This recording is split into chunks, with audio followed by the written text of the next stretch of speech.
ರೋಗವ ನೀಗಿಸಿದನು, ಪಾಪವ ಕ್ಷಮಿಸಿದನು. ರೋಗವ ನೀಗಿಸಿದನು, ಪಾತಾಳದಿಂದ ಬಿಡಿಸಿದನು, ಜೀವವ ಉಳಿಸಿದನು. ಪಾತಾಳದಿಂದ ಬಿಡಿಸಿದನು, ಜೀವವ ಉಳಿಸಿದನು. ಎಲ್ಲ ಹೇಳೋಣ, ಯೇಸುವಿನ ಉಪಕಾರವ ಎಂದಿಗೂ ಮರೆಯದಿರು. ಯೇಸುವಿನ ಉಪಕಾರವ ಎಂದಿಗೂ ಮರೆಯದಿರು.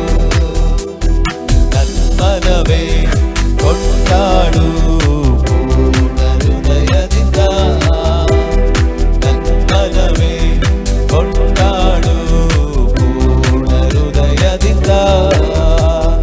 ಯೇಸುವಿನ ಉಪಕಾರವ ಎಂದಿಗೂ ಮರೆಯದಿರು. ಎಲ್ಲ ಹೇಳೋಣ, ಯೇಸುವಿನ ಉಪಕಾರವ